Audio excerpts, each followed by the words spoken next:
हाथी का निशान। श्रीमती जयश्री की अब की न भूलई हा चाची अध्यक्ष बनई हा।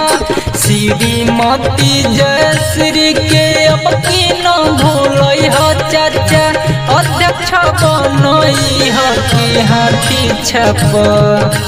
की हाथी छपनी सनिया मोहरा लगई है।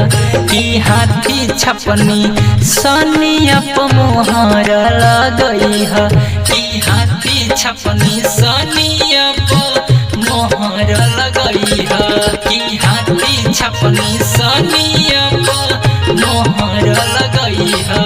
की हाथी छपनी सनिया मोहरा लगई है। की दिन से भैया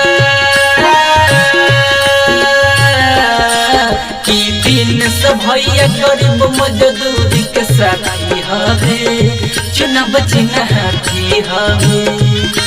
श्रीमती जयश्री गरीबन के साथी हवे चुनाव चिन्ह हाथी हवे।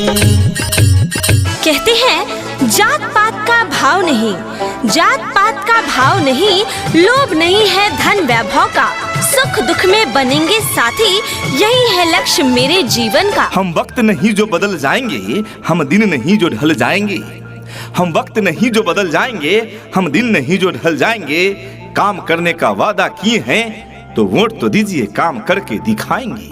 जी हाँ, ये कहना है श्रीमती जयश्री का। जी हाँ, श्रीमती जयश्री जो स्वर्गीय मुन्ना लाल जी की पत्नी हैं, इनका इरादा है अपने नगर पंचायत राजा का रामपुर यानी एटा का एक नई तस्वीर बनाना, जन जन का कल्याण करना, दुख सुख में अमीर गरीब सबके साथ रहने वाली श्रीमती जयश्री अपने दहलीज से निकलकर आपके द्वार तक आई है। चुनाव चिन्ह साथ में लाई है हाथी का निशान। आपसे हाथ जोड़कर अपने पक्ष में वोट करने का आग्रह करती है। जी हाँ प्रिय मतदाता मालिकों, आप सभी लोगों से गुजारिश है, निवेदन है, हाथ जोड़कर विनती है कि अपना एक के कीमती वोट को बर्बाद न करें। अपना एक के कीमती वोट विकास के लिए दें और विकास के लिए समर्पित महिला आपके द्वार तक आई है।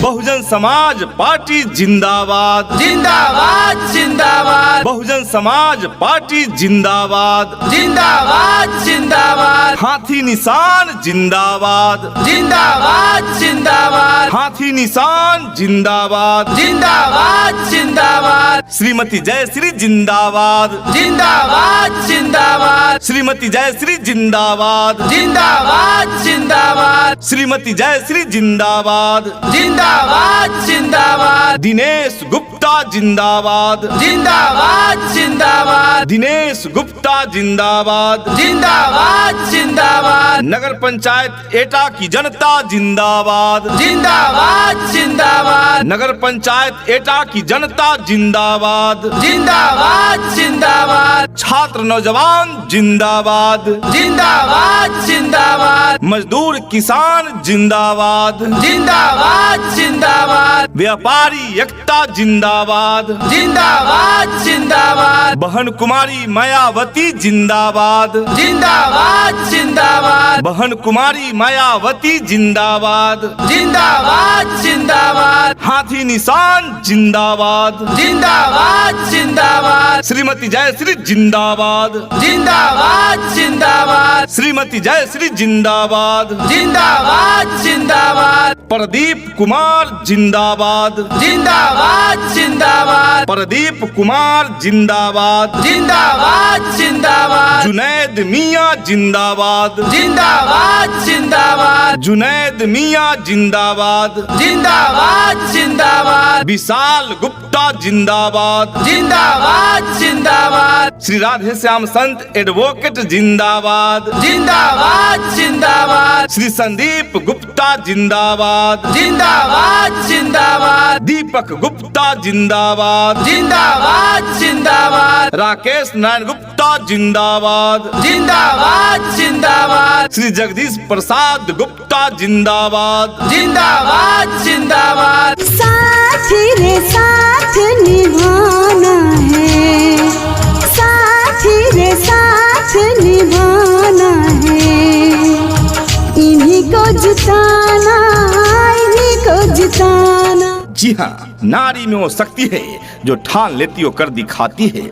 नारी में वो शक्ति है जो ठान लेती है वो कर दिखाती है।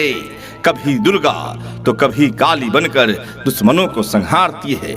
सहा नहीं गया है अपने नगर पंचायत की दुर्दशा, तो श्रीमती जयश्री बनकर आई है विकास की एक नई उम्मीद, विकास की एक नई आशा। चुनाव चिन्ह है हाथी निशान। जी हाँ, तो आइए आप सभी मतदाता मालिक अपनी चट्टानी एकता दिखाते हुए अपना एक कीमती वोट अध्यक्ष पद हेतु श्रीमती